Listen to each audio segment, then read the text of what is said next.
Hello, this is Kamlesh Ahuja, Ahuja sir की chemistry class. हम 12th का ई ब्लॉक एलिमेंट डिस्कस कर रहे हैं। इसमें 16 ग्रुप ऑक्सीजन फैमिली हमारी चल रही है। आज हम ओजोन के बारे में डिस्कस करते हैं। ओजोन बेसिकली एलोट्रोप है ऑक्सीजन का ही, और O3 है। और O3 का इसका जो स्ट्रक्चर होता है बेटा, वो उसमें होता है कि जो ये O है, O डबल बॉन्ड O है, और इसमें एक कोऑर्डिनेट कोवेलेंट बॉन्ड होता है और वन लोन पेयर। तो जो सेंटर वाला ऑक्सीजन है, जो ओजोन के अंदर जो सेंटर वाला ऑक्सीजन है, उस सेंटर ऑक्सीजन पर ये वन लोन पेयर है। This is the one lone pair. अब ये वी शेप एंगुलर मॉलिक्यूल है, ओजोन एंगुलर मॉलिक्यूल है, O3 है, एलोट्रोप है, किसका? ऑक्सीजन का। और इसके दो रेजोनेटिंग स्ट्रक्चर मिलते हैं। यानी ये इसके रेजोनेटिंग स्ट्रक्चर क्या होते हैं? जब किसी मॉलिक्यूल के एक से ज्यादा लुईस स्ट्रक्चर बनते हैं, बॉन्ड स्ट्रक्चर बनते हैं, तो उन स्ट्रक्चर्स को हम क्या कहते हैं? Resonating structures. और यहां पर जो ये कोऑर्डिनेट कोवेलेंट बॉन्ड है, और यहां पर जो इसमें जो इसका रेजोनेटिंग हाइब्रिड बनता है, जो इसका रेजोनेटिंग हाइब्रिड बनता है, वो इस तरह से बन जाता है कि इस केस में हम रेजोनेटिंग हाइब्रिड में कोऑर्डिनेट कोवेलेंट बॉन्ड का एरो रिप्रेजेंट नहीं करते हैं, और ये पाई बॉन्ड एक बार इधर आ रहा है और एक बार इधर आ रहा है, ठीक है, और लॉन पेयर। तो अगर आपको कोई पूछे कि O3 के अंदर ऑक्सीजन के साथ दो बॉन्ड है, एक लेफ्ट में एक राइट में, तो दोनों की बॉन्ड लेंथ इक्वल है। तो दोनों की बॉन्ड लेंथ इक्वल है, तो हम बोलेंगे ड्यू टू रेजोनेंस। रेजोनेंस की वजह से क्या हो जाएगा कि इनमें यहाँ पर भी डबल बॉन्ड कैरेक्टर होगा, यहाँ पर भी डबल बॉन्ड कैरेक्टर होगा। न तो यहाँ पूरा डबल बॉन्ड होगा, नहीं यहाँ पूरा डबल बॉन्ड होगा। बेसिकली मैं आपको बता चुका हूँ कोऑर्डिनेट कोवेलेंट बॉन्ड, ठीक है ना। जो कोऑर्डिनेट कोवेलेंट बॉन्ड है वो है तो सिग्मा बॉन्ड ही है, कोएक्सियल ओवरलैपिंग वाला है, जो मैं प्रीवियस क्लासेस में डिस्कस कर चुका हूँ। खाली मोड ऑफ फॉर्मेशन डिफरेंट है। तो यहाँ पर क्या हो जाएगा, ये इस तरह से इसका रेजोनेटिंग हाइब्रिड बनेगा। एक बार पाई बॉन्ड इधर है, एक बार इधर है, तो इस तरह से डैश डैश बनाएंगे। तो O3 के अंदर जो दोनों ऑक्सीजन और O3 के अंदर जो ये दोनों बॉन्ड हैं, ये दोनों बॉन्ड की बॉन्ड स्ट्रेंथ भी इक्वल होती है, और साथ में इन दोनों के बॉन्ड लेंथ भी इक्वल होती है, यानी दोनों इक्विवेलेंट बॉन्ड होते हैं। और O3 थर्मोडायनेमिकली अनस्टेबल है।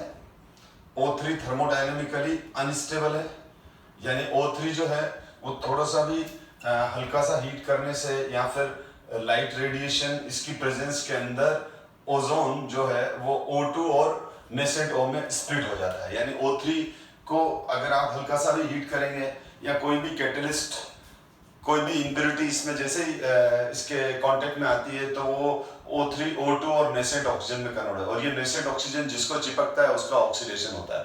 यानी O3 is a good oxidising agent. Reason ये कि O3 अनस्टेबल है और अपनी ऑक्सीजन एटम O3 O2 और O रिलीज करता है, और ये O जो रिलीज करता है डेफिनेटली किसी दूसरे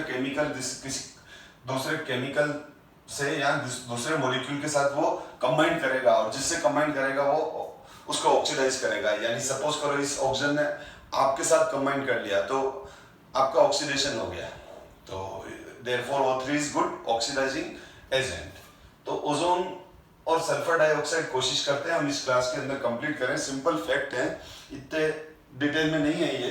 तो ओजोन का जो प्रिपरेशन है वो ये है कि हम ओजोन को ऑक्सीजन से बनाते हैं। एयर के अंदर जो ऑक्सीजन है उसको प्यूरिफाई करके, और उस ऑक्सीजन को O2 को हम साइलेंट इलेक्ट्रिक डिस्चार्ज करते हैं इसका, और 2O3 मॉलिक्यूल्स बनते हैं, ठीक है। तो यहाँ पर भी जो when a slow dry stream of oxygen is passed through in silent electrical discharge conversion of oxygen to ozone, और इसमें ओजोन भी 10% ही होती है, और the product is called ozonide oxygen। क्यों? क्योंकि जो अब अगर हम इसमें जब साइलेंट इलेक्ट्रिक डिस्चार्ज, मतलब बहुत केयरफुली बनाना पड़ता है। साइलेंट इलेक्ट्रिक डिस्चार्ज का मतलब बहुत लो वोल्टेज पर स्लो धीरे धीरे हम इसको O3 को रिएक्ट करवा कर और किस में कन्वर्ट करते हैं, O3 को धीरे धीरे रिएक्ट कराकर किस में कन्वर्ट करते हैं। और ये जो रिएक्शन है बेटा, ये जो यहाँ रिएक्शन है, ये जो रिएक्शन है वो एक्सोथर्मिक है और इस सॉरी एंडोथर्मिक है। डेल्टा एच इसकी वैल्यू होती है 1 + 142 किलोजूल मोल इनवर्स, यानी this is endothermic reaction, endothermic and reversible, यानी O3 वापस धीरे धीरे O2 में डिकम्पोज होना स्टार्ट हो जाता है। तो क्लियर हो गया, यानी अपन ने क्या किया, ड्राई O2 लिया और ड्राई O2 को साइलेंट इलेक्ट्रिक डिस्चार्ज के अंदर इसको रिएक्ट कराया, या यूं बोलो कि ड्राई O2 लिया और उसमें साइलेंट इलेक्ट्रिक डिस्चार्ज पास करते हैं, यानी बहुत लो वोल्टेज पर एक तरह से वोल्टेज पास हो रहा है इसमें, तो उसमें धीरे धीरे ये ओजोन बनता है और ये रिएक्शन एंडोथर्मिक है। Delta enthalpy of this reaction is positive 142 kilojoule पर मोल, और उस वजह से ये रिएक्शन, ये O3 क्या हो गया, O2, ये एंडोथर्मिक रिएक्शन में हमेशा प्रोडक्ट अनस्टेबल होता है, एक्सोथर्मिक में प्रोडक्ट स्टेबल होता है, ये हमेशा ध्यान रखो, और एंडोथर्मिक में प्रोडक्ट अनस्टेबल होता है। तो ये थर्मोडायनेमिकली अनस्टेबल हो गया, और हम इसमें मैक्सिमम यील्ड इस रिएक्शन से भी हम क्या मिला, इसमें 10% ही O3 होता है, इसमें 10% ही O3 होता है, बाकी 90% जो होता है उसके अंदर O2 होता है। इस वजह से हम इस मिक्सचर को क्या बोलते हैं, ozonide oxygen. This mixture is called ozonide oxygen, this mixture is called ozonide oxygen. और अब हम, तो ozone is an allotropic form of oxygen, it is to react, ozone layer protect the earth surface from the excessive on concentration of ultraviolet radiation. सही है, UV का umbrella है अर्थ के चारों तरफ, जिसकी वजह से सनलाइट से जो हार्मफुल रेडिएशन है वो ओजोन एब्जॉर्ब कर लेती है और अर्थ के सरफेस पर यानी हमारे तक नहीं पहुंच पाती है। इस वजह से काफी सारे जो यूवी के जो हार्मफुल इफेक्ट होते हैं लिविंग किंगडम्स पर, उससे हम बच जाते हैं। तो ओजोन अम्ब्रेला कहते हैं इसको हम, जो अर्थ के चारों तरफ ओजोन का लेयर है। और ओजोन को जो डिकम्पोज करता है वो CFC, ठीक है, क्लोरोफ्लोरोकार्बन्स, जिसको हम फ्रियोन्स भी कहते हैं, फ्रियोन, क्लोरोफ्लोरोकार्बन और Freon.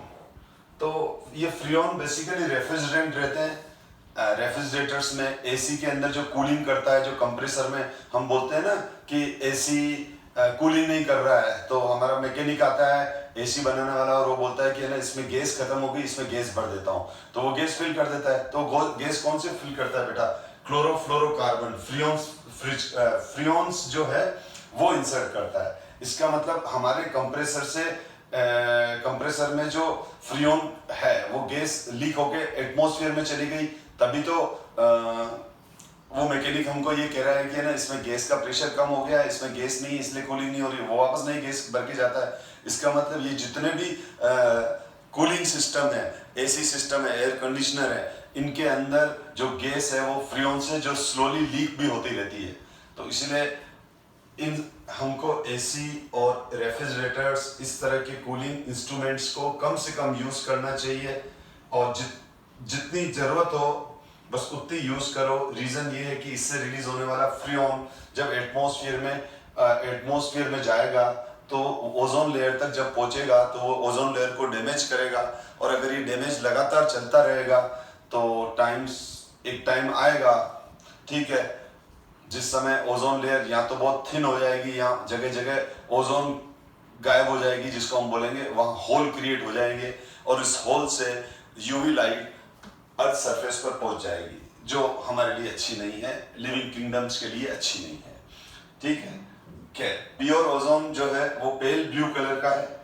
Pure ozone is pale blue gas, और जब वो लिक्विड फॉर्म में आ जाती है तो डार्क ब्लू लिक्विड बन जाता है, और जब हम उसको सॉलिडिफाई करते हैं तो वो वॉयलेट ब्लैक सॉलिड हो जाता है। Ozone is characteristic smell and in small concentration it is harmless, लेकिन हाई कंसंट्रेशन पर इसमें बॉडी पर नेगेटिव इफेक्ट आते हैं।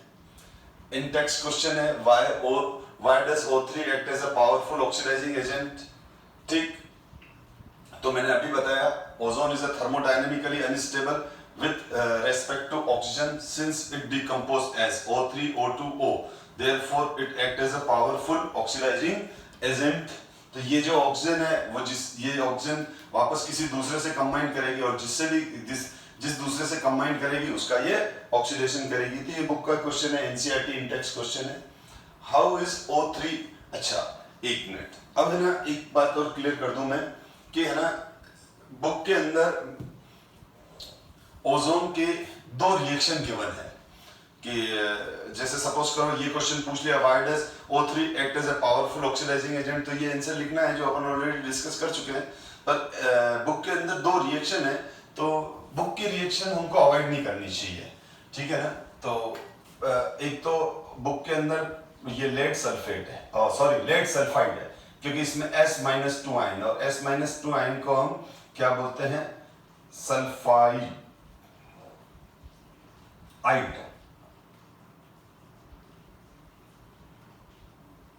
सल्फाइड IDE, ठीक है। तो ये लेड सल्फाइड है बेटा। तो लेड सल्फाइड जो होता है वो सॉलिड होता है और ये ओजोन से रिएक्ट करता है। ओजोन गैस से जब रिएक्शन करता है तो ओजोन से तो ये PbSO4 ऑक्सीडेशन हो गया और 4O2 रिलीज करता है। तो ये वाला रिएक्शन क्योंकि बुक में है तो आप लर्न कर लेना कि लेड सल्फाइड PbS ओजोन से रिएक्शन करके PbSO4 lead sulphate Pb+2SO4-2 lead sulphate में कन्वर्ट हो जाता है और ऑक्सीजन गैस रिलीज करता है। और लेकिन इसमें एक और रिएक्शन है जो बहुत इंपॉर्टेंट है, ठीक है, ये इंपॉर्टेंट रिएक्शन है।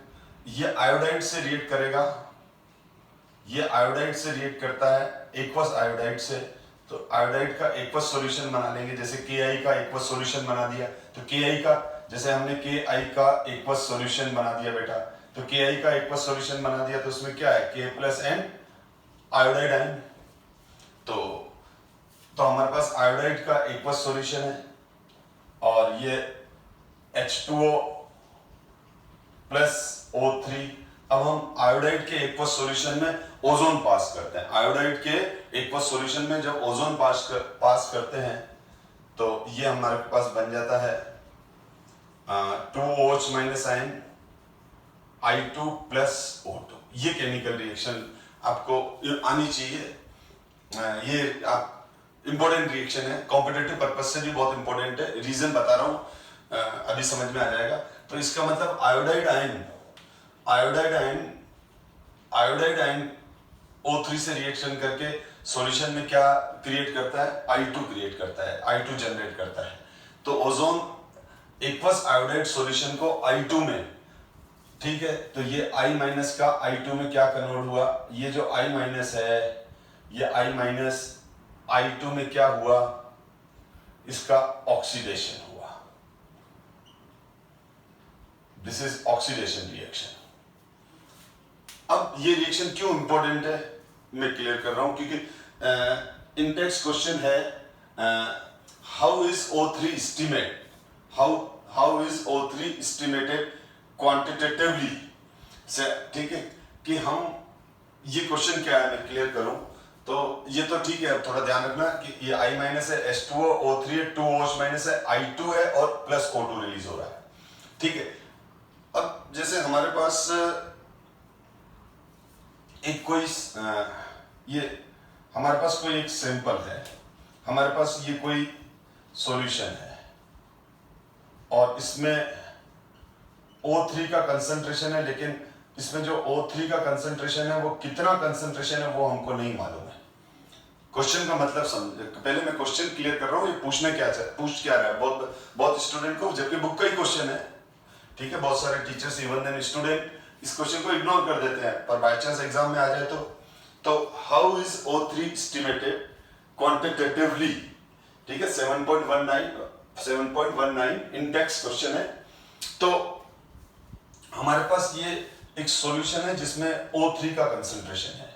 अब हम इस O3 के कंसंट्रेशन को कैसे एस्टिमेट करेंगे कि इसमें कितना है, यानी ये यहाँ पर O3 कितना है, एस्टिमेट कि 0.5 है कि 0.6 है कि 1.5 है, क्या है, ठीक है ना। इसका कुछ तो कंसंट्रेशन होगा ना, m मतलब मोलर कंसंट्रेशन। तो इस कंसंट्रेशन को फाइंड आउट करने के लिए, ठीक है, उसकी वैल्यू मैंने x अज्यूम कर ली। तो इस x की वैल्यू फाइंड आउट करने के लिए हम क्या करेंगे, ये क्वेश्चन ये पूछ रहा है कि आप कैसे पता करोगे कि इसमें ओजोन का कंसंट्रेशन कितना है, आप कैसे पता करोगे कि इसमें ओजोन का कंसंट्रेशन कितना है। तो क्या हमारे पास कोई डायरेक्ट मेथड नहीं है, तो हम क्या करते हैं, सबसे पहले इस ओजोन के सॉल्यूशन को, इस ओजोन के सॉल्यूशन के अंदर हम आयोडाइड आयन डाल देते हैं।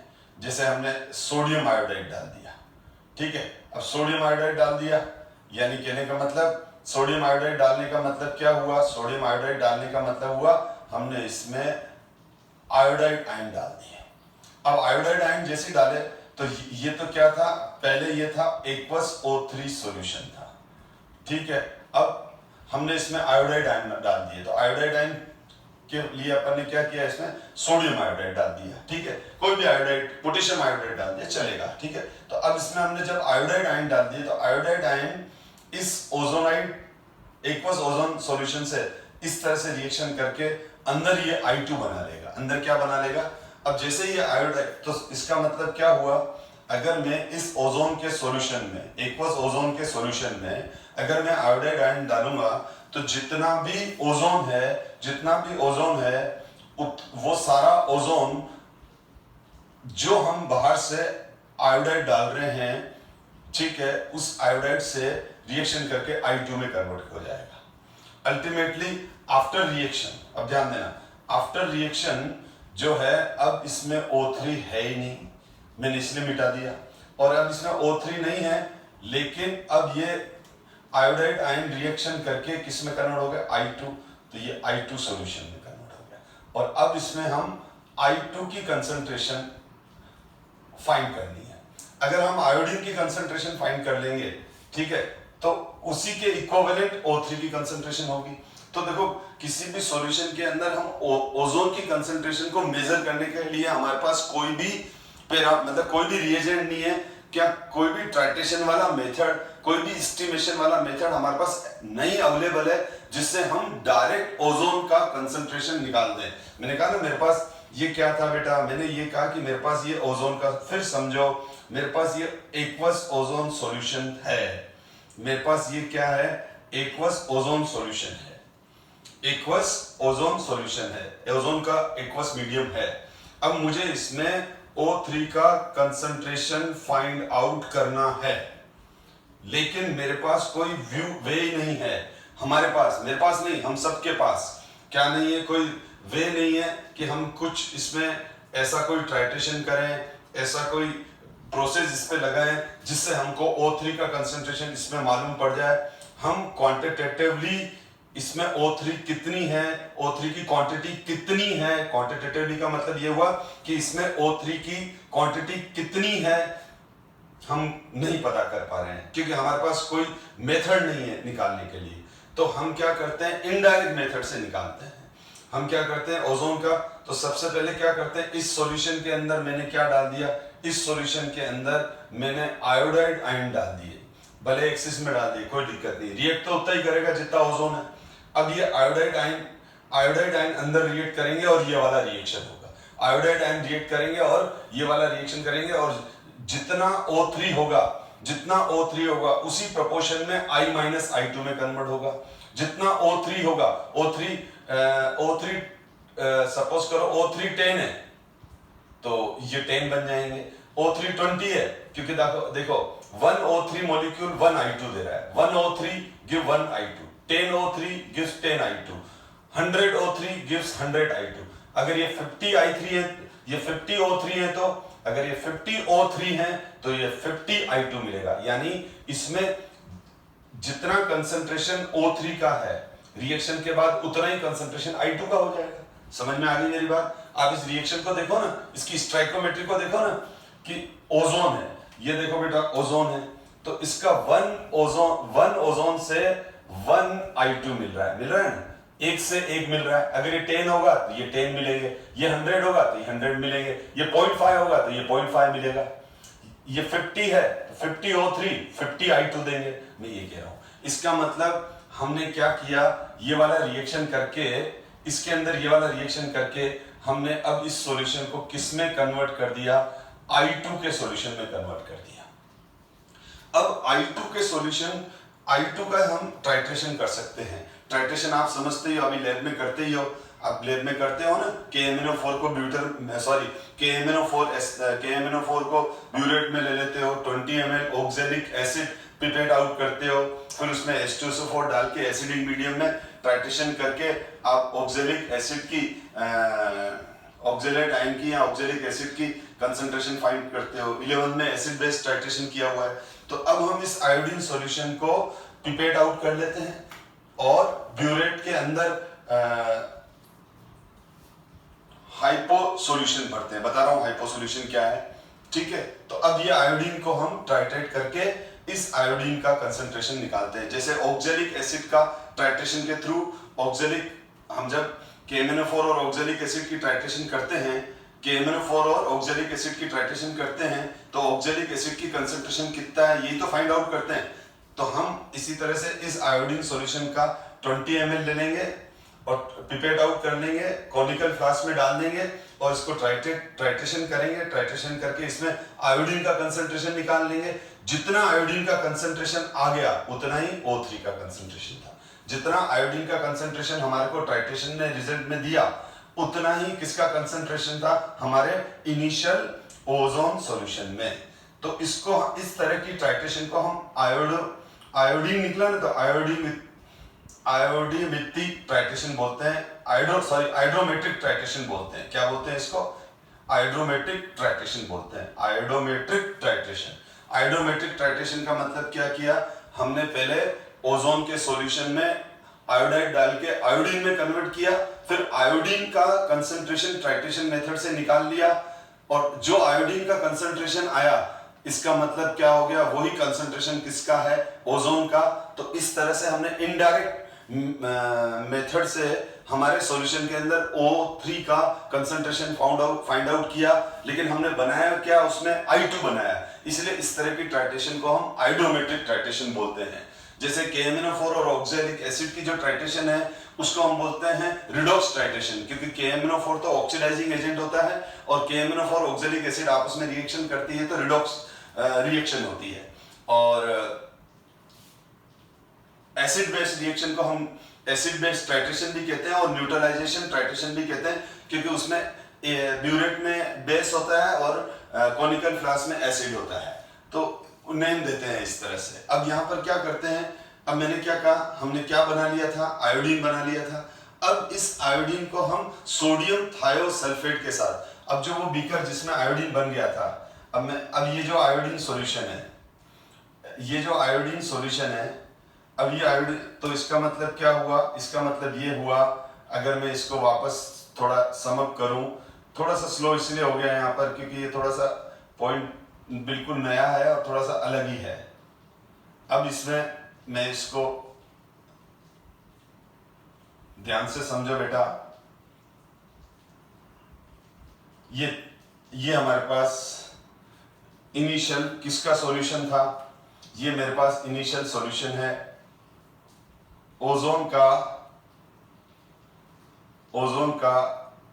सॉल्यूशन है, एक्वस सॉल्यूशन है, ध्यान रखना, ठीक है। अब मैंने इसमें क्या डाल दिए, आयोडाइड आयन डाल दिए, आयोडाइड आयन डाल दिए। तो आयोडाइड आयन डालने से क्या हुआ, अभी आपने देखा, तो अब ये आयोडाइड आयन डालने से O3 ने I- से रिएक्ट किया, और ये जो आयोडाइड आयन है, ये सारा का सारा O3 तो कंज्यूम हो गया, और ये अब सॉल्यूशन किसका बन गया, ये बन गया अब हमारे पास I2 सॉल्यूशन। क्या बन गया हमारे पास, ये I2 सॉल्यूशन। अब इस I2 सॉल्यूशन में अब इस I2 सॉल्यूशन में, तो जो इसमें O3 का कंसंट्रेशन था, अब वही यहाँ पर I2 का कंसंट्रेशन हो गया। आपने देखा ना, हमने 2I- का रिएक्शन किया था, यहाँ पर जो रिएक्शन हुआ था वो ये हुआ था, ठीक है। तो ये I2 बन गया, 2OH माइनस बन गया और O2 बन गया था। ठीक है, तो यहाँ पर ये वाला सारा का सारा O3 किस में कन्वर्ट हो गया, ठीक है, ये देखो, ठीक है। अब यहाँ पर हमारे पास ये I2 सॉल्यूशन बन गया। अब ऊपर हमने ब्यूरेट लगा रखी है। अब हमने ऊपर क्या लगा रखी है, ये हमारी ब्यूरेट है। क्या है, ब्यूरेट है बेटा, ये ब्यूरेट है। अब इस ब्यूरेट के अंदर हमने सोडियम थायोसल्फेट क्या भर रखा है, सोडियम थायोसल्फेट Na2S2O3।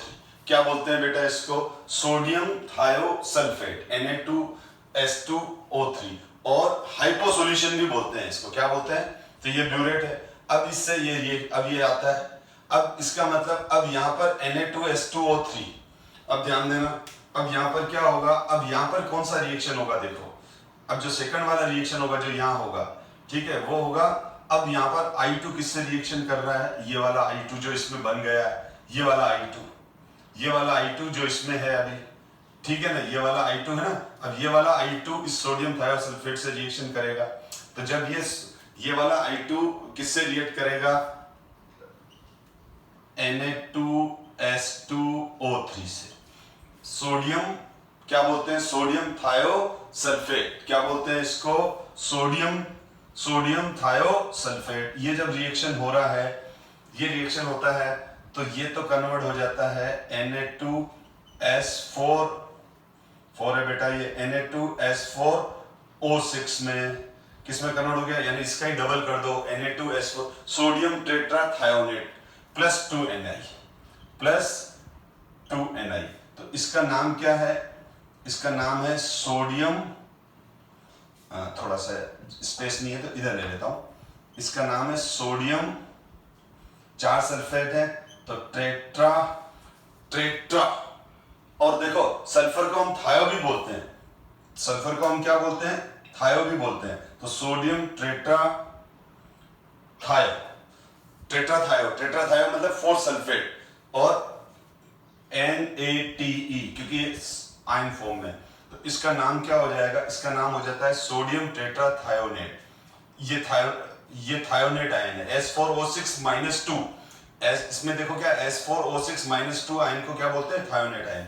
और इसका नाम क्या है, इसका नाम है बेटा सोडियम थायोसल्फेट। इसका नाम क्या है, सोडियम थायोसल्फेट। जगह नहीं है, मैं बार बार बोल ही रहा हूं, इसका नाम है सोडियम इसका नाम है सोडियम, लिख लो बेटा, ठीक है, सोडियम थायोसल्फेट।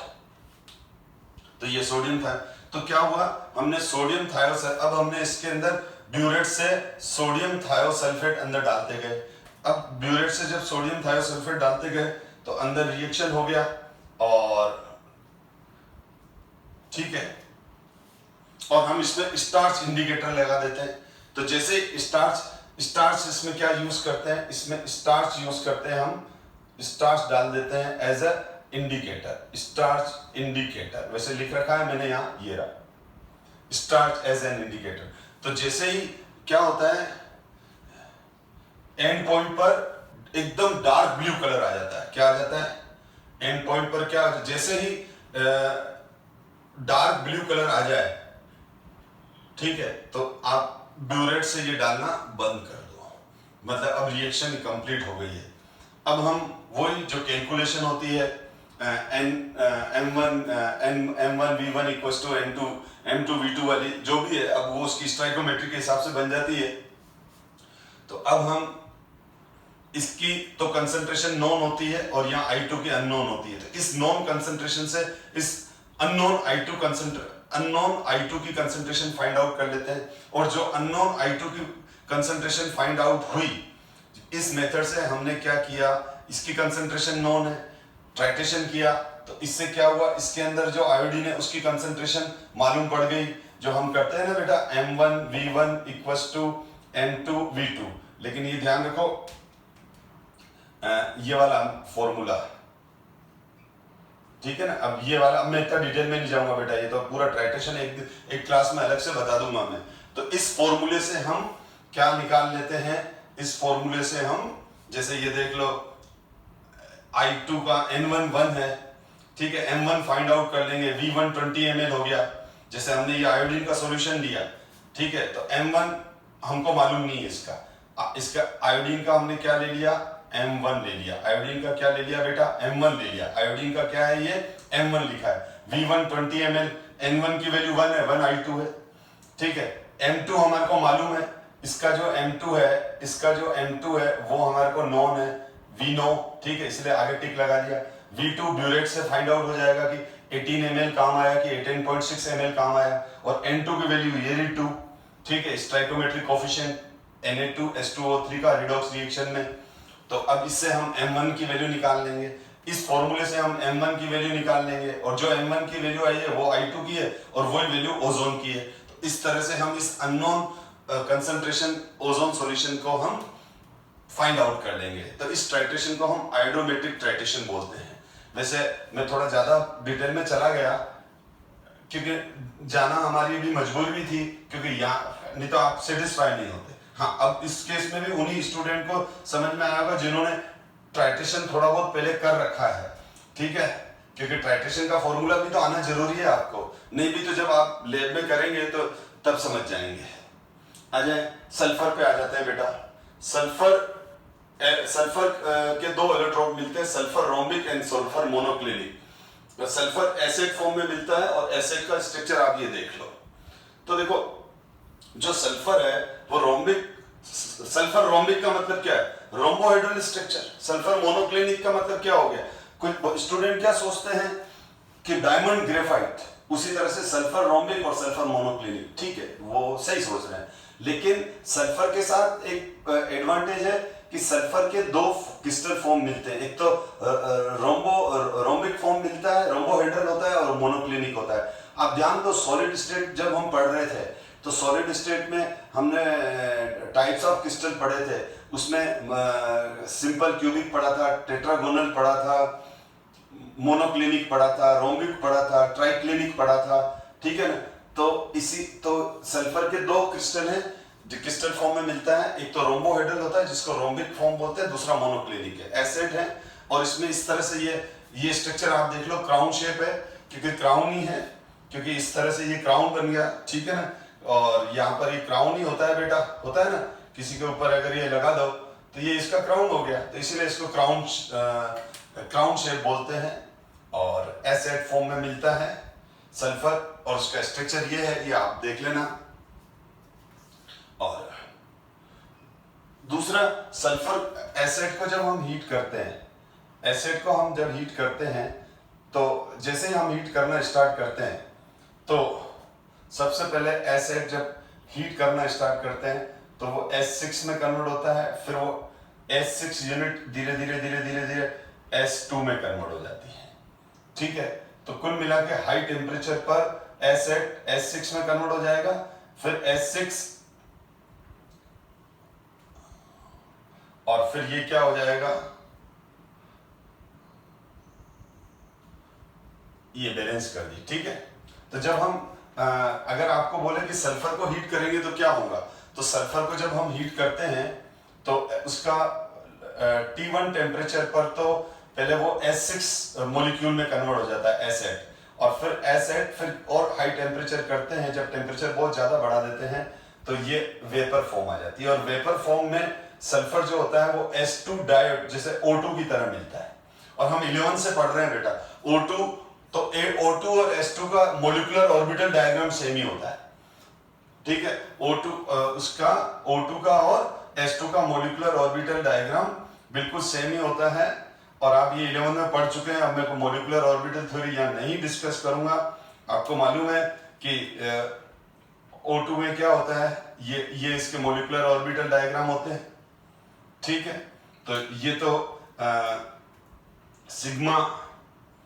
सिग्मा होता है, ये पाई होते हैं, ये पाई स्टार एमओ होते हैं, और ये सिग्मा स्टार होते हैं। ये तो सिग्मा बॉन्डिंग, पाई बॉन्डिंग, पाई एंटी बॉन्डिंग, पाई बॉन्डिंग। और सल्फर के वैलेंसी से पी में कितने 4 इलेक्ट्रॉन, पी का एमओ है बेटा 4, तो 4 और 4 कितने इलेक्ट्रॉन हो गए, 8 हो गए ना। P4 होता है ना सल्फर का इलेक्ट्रॉनिक, सल्फर का इलेक्ट्रॉनिक कन्फिगरेशन क्या होता है, सल्फर का होता है 3s2 3p4, तो एस का एमओ तो नीचे है, ये तो पी के एमओ है, ठीक है, P4 तो ये पी के एमओ है, ये है पी ऑर्बिटल का सिग्मा बॉन्डिंग, ये पी ऑर्बिटल के बॉन्डिंग, और ये पी ऑर्बिटल के एंटी बॉन्डिंग, ये पी ऑर्बिटल के एंटी बॉन्डिंग। अब 4 और 4 टोटल हमको कितने इलेक्ट्रॉन भरने हैं इसमें? 8 इलेक्ट्रॉन। ये एनर्जी लेवल यू, ये एनर्जी इंक्रीज यू हो रही है, तो ये लोअर एनर्जी है, फिर ये हायर है, और इन दोनों की एनर्जी सेम है, ये डिजेनरेट एनर्जी लेवल है। हमको 8 इलेक्ट्रॉन भरने हैं, तो 1 2 2 हो गए, 3 4। अब पहले 1 1 भरेंगे, क्योंकि डिजेनरेट एनर्जी लेवल में इलेक्ट्रॉन 1 1 करके अनपेयर्ड भरते हैं, पहले हंट्स मैक्सिमम मल्टीप्लिसिटी रूल, तो 1 2 3 4, फिर पेयरिंग कर देंगे। अब ये फुल हो गए, अब ऊपर जाएंगे तो ये तो गलत लिख दिया, हंट्स रूल का वायलेशन कर दिया अपन ने। क्या होगा, दोनों की एनर्जी सेम है, तो 1 1 अनपेयर्ड इलेक्ट्रॉन आ जाएंगे। तो जो सल्फर वेपर होती है वो पैरामैग्नेटिक होती है, क्योंकि उसके एंटी बॉन्डिंग पाई स्टार में, ठीक है, 2 unpaired electron in the anti bonding pi star orbital like O2, ठीक है, यानी वो ये वाली बात कह रहा है, ठीक है, वो ये वाली बात कह रहा है, ये वाली बात, ठीक है। अब आप ध्यान से देख लो, तो S2 भी क्या है, ये भी एनसीईआरटी बुक का ही क्वेश्चन है, एग्जाम्पल में इन टेक्स्ट में देखोगे आप, मिल जाएगा ये क्वेश्चन। तो ये हमारा सल्फर के बारे में हमने बात की। अब ये फिक्स है, देखो पी ब्लॉक में आपको पी ब्लॉक मेटलर्जी और डीएनए ब्लॉक में अब 40% मैटर ऐसा है जो बिल्कुल थ्योरेटिकल है। मैं कोशिश करता हूं उसको इजी तरीके से एक्सप्लेन करने को, लेकिन ये सब अलग अलग कंसेप्ट्स हैं, फैक्ट हैं, तभी इनऑर्डिंग में कुछ बच्चे परेशान होते हैं। पर देखो, परेशान होने की मतलब नहीं है, मैंने क्या कहा, अपने बोर्ड बुक के अंदर जितना भी इनऑर्डिंग है उसको डिटेल में कंसेप्ट वाइज अच्छे से समझ लो, और जो रटना है उसको रट लो, ठीक है। कॉम्पिटिटिव एग्जाम्स में इससे बाहर कुछ नहीं आता है, इवन देन आईआईटी एडवांस में भी यहीं से आ जाते हैं, ठीक है। हाँ, एक आईआईटी एडवांस में थोड़ा सा एक्स्ट्रा वो सॉल्ट एनालिसिस वाला आ जाता है, वो हम बाद में बात करेंगे। चलो, अब हम बात कर रहे हैं सल्फर डाइऑक्साइड की। तो सल्फर डाइऑक्साइड SO2 है, तो सल्फर डाइऑक्साइड भी के बारे में बता चुका हूं मैं। सल्फर डाइऑक्साइड का भी जो फॉर्मूला है वो ये है, ओजोन की तरह ही है, या ओजोन में यहाँ क्या था, ऑक्सीजन था, या यहाँ पर क्या आ गया, सल्फर आ गया।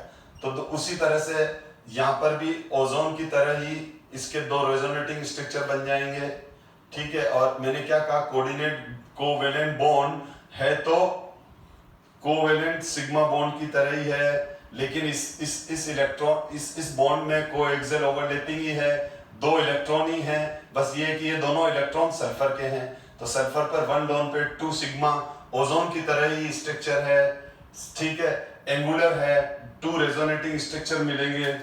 और दोनों सल्फर के ये दोनों बॉन्ड है, सल्फर ऑक्सीजन के जो दोनों बॉन्ड है, इनकी बॉन्ड स्ट्रेंथ इक्वल होगी, रेजोनेटिंग बॉन्ड स्ट्रेंथ इक्वल होती है, इन दोनों की बॉन्ड लेंथ इक्वल होती है, दोनों बॉन्ड इक्विवेलेंट होते हैं। सीधा शॉर्ट में आंसर लिख देना, ड्यू टू रेजोनेंस, और ये बना देना, ठीक है। तो ये हो जाएगा। ये SO2 जो है वो वाटर से रिएक्शन करके, ठीक है, SO2 बनता कैसे है पहले तो SO2 तो जनरल सीधा ही सल्फर को डायरेक्ट आप एयर के साथ, लिमिटेड एयर के साथ, ठीक है, स्लो बर्निंग करेंगे तो SO2 गैस बन जाती है। यहाँ जैसे आयरन पायरेटीज है, इसको आयरन पायरेटीज बोलते हैं, FeS2 को।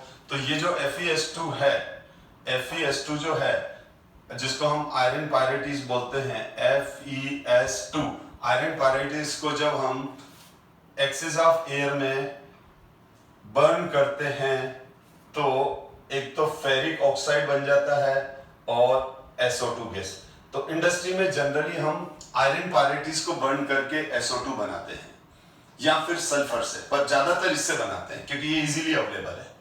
तो sulphur dioxide is a colourless gas which pungent smell and highly soluble in water. और जब ये वाटर में सॉल्युबल होती है तो वाटर से सॉल्युबल होते ही वाटर से रिएक्शन करके ये H2SO3 सल्फ्यूरस एसिड बना देती है। क्या बना देती है ये? Sulphurous acid. और सल्फ्यूरस एसिड फर्दर आयोनाइज होता है 2H+ and SO3 -2 ion, this ion is called sulphite, not ate, ite, ठीक है, सल्फाइट बन जाता है। तो आपसे कोई पूछे SO2 तो एसिडिक गैस है, जो क्या बोलते हैं उसको, एसिड रेन होती है, वो उसके अंदर भी सल्फ्यूरस एसिड होता है, क्योंकि एटमॉस्फेयर में जो SO2 होता है वो मॉइस्ट से रिएक्ट करके सल्फ्यूरस एसिड बना देता है, और फिर रेन के टाइम ये नीचे ड्रॉप होता है। तो it is react readily with, अच्छा मैंने क्या कहा, सीधी बात है, ये बाद में रीड करते हैं। मैंने क्या कहा, SO2 क्या है, SO2 जो है वो एसिडिक गैस है, तो डेफिनेटली बेस से रिएक्शन करेगी। तो एक्वस SO2 को अगर NaOH मिल गया, जैसे हमने NaOH से रिएक्शन करा दिया, तो NaOH से रिएक्शन कराया तो 2NaOH प्लस SO2, तो सोडियम सल्फाइट बन जाता है। यानी सिंपल, ये बेस, ये एसिड और ये सॉल्ट प्लस वाटर, यानी एसिड बेस रिएक्शन हो गई। लेकिन हमको एग्जाम में ये नहीं पूछते हैं, वो पूछते हैं कि अगर हम एक्सेस ऑफ, अगर हम SO2 लिमिटेड है तो ये बनेगा, समझना, SO2 लिमिटेड है तो ये बनेगा। अगर ये आपके पास ये क्वेश्चन आ गया कि आपने NaOH के साथ एक्सेस ऑफ SO2 ले लिया, क्या लिया, एक्सेस ऑफ SO2, तो आपको यहीं तक नहीं रुकना है। होता क्या है, जब हम एक्सेस ऑफ SO2 लेते हैं तो पहले तो ये वाला रिएक्शन हो जाता है, फिर जो एडिशनल SO2 गैस होती है, जब जो एडिशनल SO2 गैस होती है वो सोडियम, जो एडिशनल यानी एक्सेस हो गया तो बच गई, तो ये वापस इससे रिएक्ट करती है रिमेनिंग H2O, तो ये रिएक्शन हो जाती है बेटा, और बन जाता है NaHSO3। ये इसका नाम है सोडियम हाइड्रोजन सल्फाइड। तो देखो इसमें आपको कॉम्पिटिटिव एग्जाम में दो तरह के क्वेश्चन आएंगे। एक तो आ जाएगा कि SO2 को जब हम SO2 को हम NaOH से रिएक्शन करा रहे हैं तो सोडियम सल्फाइड, लेकिन अगर उसने ना क्वेश्चन में मेंशन कर दिया कि एक्सेस, अगर हमने एक्सेस ऑफ SO2 ले रखा है, हमने क्या ले रखा है, एक्सेस ऑफ SO2 ले रखा है, तो फाइनल प्रोडक्ट क्या होगा, तो ऑब्जेक्टिव क्वेश्चन में आप Na2SO4 भी होगा और NaHSO3 भी होगा, तो आप इस पे टिक करना। एक्सेस में सोडियम हाइड्रोजन सल्फाइड बनेगा, और एक्सेस नहीं है, लिमिटेड है या एक्सेस नहीं है तो सोडियम सल्फाइड बनेगा। ये ध्यान रखना, जब एक्सेस है तो क्या बनेगा, ये कब बनेगा, यहां लिख लेता हूं, when SO2 is excess, जब SO2 एक्सेस में है, तो यही लिख रखा है, यहां रीड कर लो, it react readily with sodium hydroxide solution forming sodium sulphide, and which then react with more sulfur dioxide to form sodium hydrogen sulfide। और ये सारे का सारा मैंने बोर्ड बुक, ये जो लैंग्वेज देख रहे हो आप अपनी बोर्ड बुक खोलो, NCERT खोलो, ठीक, और ऑक्सीजन फॉर्मूले खोलो, और इसमें SO2 वाला टॉपिक खोलो, तो आपको लगेगा कि सर ने बहुत सारी लैंग्वेज यूं की यूं कॉपी पेस्ट की है। रीजन ये है कि बार बार कह रहा हूं, इन बुक से सीधे क्वेश्चन आते हैं। Moist sulphur dioxide behave as a reducing agent, ये भी इंपॉर्टेंट है। तो ये क्योंकि SO2 रिड्यूसिंग एजेंट, इसीलिए देखो रिड्यूसिंग एजेंट कौन होंगे, जो इलेक्ट्रॉन दे सकते हैं, सीधी बात है। जो इलेक्ट्रॉन लेते हैं वो ऑक्सीडाइजिंग एजेंट, जो इलेक्ट्रॉन देते हैं वो रिड्यूसिंग एजेंट। मैंने जैसे आपको इलेक्ट्रॉन दिए, तो मैंने आपका क्या किया, रिडक्शन किया। आपको इलेक्ट्रॉन मिल गए तो आपका क्या हुआ, रिडक्शन हुआ। तो वापस सुनो, मैंने आपको इलेक्ट्रॉन दिए, मैंने जब आपको इलेक्ट्रॉन दिए तो आपका क्या हो गया, रिडक्शन हो गया। तो आप क्या बोलोगे, आप जैसा रिड्यूसिंग एजेंट है, जो इलेक्ट्रॉन देगा आपको वो रिड्यूसिंग एजेंट है, ठीक है। तो यहां पर आप देखो, SO2 में सल्फर पर ऑक्सीडेशन स्टेट +4 होती है, और सल्फर अपनी +6 ऑक्सीडेशन स्टेट में भी जा सकता है। तो जब सल्फर +6 ऑक्सीडेशन स्टेट में जाएगा तो 2 इलेक्ट्रॉन रिलीज करेगा, यानी सल्फर +4 जब सल्फर +6 में कन्वर्ट होगा तो 2 इलेक्ट्रॉन रिलीज होंगे, 2 इलेक्ट्रॉन आपके पास आ गए, आपका रिडक्शन हो गया, ठीक है। तो SO2 में सल्फर पर +4 ऑक्सीडेशन स्टेट होती है। तो सबसे पहले आपको ये रीजनिंग का क्वेश्चन पूछेंगे कि SO2 रिड्यूसिंग एजेंट की तरह क्यों एक्ट करती है, तो आप लिखोगे कि SO2 में सल्फर पर +4 ऑक्सीडेशन स्टेट होती है, ठीक है, और सल्फर की जो हाईएस्ट ऑक्सीडेशन स्टेट होती है वो +6 होती है, इसका मतलब SO2 का जो सल्फर है वो +4 से +6 में जा सकता है, और जब जाएगा तो 2 इलेक्ट्रॉन किसी को देगा और जिसको देगा उसका रिडक्शन करेगा, इसीलिए SO2 रिड्यूसिंग एजेंट है। ये जो है इसके अंदर ये भी बुक का ही है कि जो Fe+3 है, ये देखो बेटा Fe+3 SO2 से रिएक्ट करता है 2H2O की प्रेजेंस में। एक्वस SO2 जब फेरिक आयन से रिएक्ट करता है, this is ferric higher oxidation state इक, ठीक। तो ये फेरस में क्या हो गया, ये फेरस आयन में क्या हो जाएगा, फेरस आयन में रिड्यूस हो जाएगा, फेरिक का फेरस में क्या हो गया, रिडक्शन हो गया। यही लिखा हुआ है यहाँ पर, ठीक है। और साथ में क्या हो जाएगा, SO4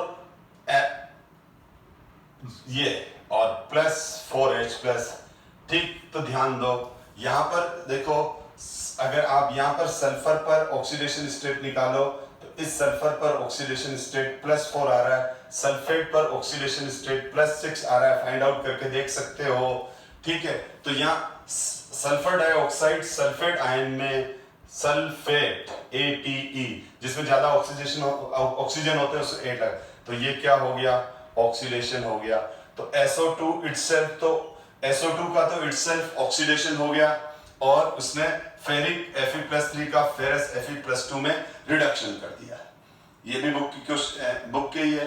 अब एक क्वेश्चन बुक का और भी है कि how to detect presence of SO2 in given sample और एटमॉस्फेयर, या कोई मॉइस्ट सिस्टम है उसमें SO2 है तो कैसे पता लगाएंगे, यानी SO2 की प्रेजेंस को कैसे पता लगाएंगे। या मेरे पास कोई सॉल्यूशन है और मैंने आपसे पूछ लिया बताओ इस सॉल्यूशन में SO2 है कि नहीं है, तो हम क्या करते हैं, इसके लिए एसिडिक KMnO4 का यूज करते हैं। हम क्या यूज करते हैं, एसिडिक KMnO4 यूज करते हैं, किसके लिए, SO2 की प्रेजेंस फाइंड आउट करने के लिए। तो SO2 की प्रेजेंस फाइंड आउट करने के लिए हम यूज करते हैं एसिडिक KMnO4। आपको मालूम है आपने ट्राइटेशन किया हुआ है, तो एसिडिक KMnO4, तो KMnO4 का कलर नियरली ऐसा होता है, यानी वॉयलेट टाइप होता है, इससे थोड़ा डार्क होता है, इसका ये जो दिख रहा है इस कलर से थोड़ा डार्क कलर होता है, वॉयलेट कलर का होता है। तो जब एसिडिक KMnO4 SO2 के कांटेक्ट में आता है, एसिडिक KMnO4 जब SO2 के कांटेक्ट में आता है, एसिडिक KMnO4 जब SO2 से रिएक्ट करता है तो एसिडिक KMnO4 डीकलराइज हो जाता है। तो अगर एसिडिक KMnO4 का ये वाला कलर उड़ जाए, ठीक है, और वो बिल्कुल पिंक कलर में कन्वर्ट हो जाए, डार्क वॉयलेट कलर से पिंक कलर में कन्वर्ट हो जाए, तो हम बोलेंगे SO2 प्रेजेंट है।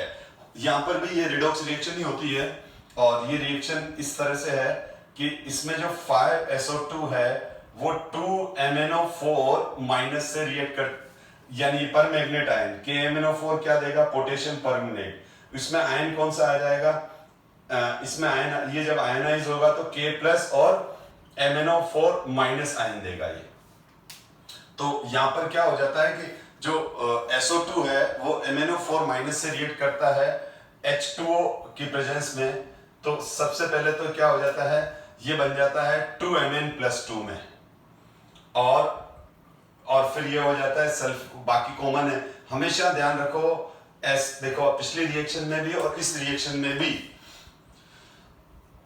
जो SO2 है वो SO4 में कन्वर्ट हुआ, यानी इस पे जो +4 ऑक्सीडेशन स्टेट थी वो +6 में कन्वर्ट हो गई, यानी ये तो हो गई इसकी ऑक्सीडेशन, ये तो क्या हो गया इसका बेटा, ऑक्सीडेशन। KMnO4 पे Mn+7 ऑक्सीडेशन स्टेट है और अब ये +2 में कन्वर्ट हो गया, ये हो गया रिडक्शन हुई। तो यहां पर भी रिडक्शन रिएक्शन हुई, और ये था डार्क वॉयलेट कलर का, क्या था, डार्क वॉयलेट कलर का मॉलिक्यूल था, और ये हो गया लाइट पिंक। तो एकदम कलर चेंज हो जाता है, तो लाइट पिंक हो जाता है, लेकिन है ना बुक के अंदर क्या लिखा हुआ है, डीकलराइजेशन, तो इसकी वजह से यानी कलर एकदम डार्क से लाइट हो गया तो बोल देते हैं डीकलराइजेशन हो गया। वैसे एग्जैक्टली डीकलराइज नहीं होता है, मैं क्लियर कर दूं, dark violet colour light pink colour में कन्वर्ट हो जाता है, हल्का हल्का पिंक कलर दिखता है उसके अंदर, क्योंकि Mn+2 आयन का जो कलर होता है वो लाइट पिंक होता है। तो ये वाला केमिकल रिएक्शन होता है।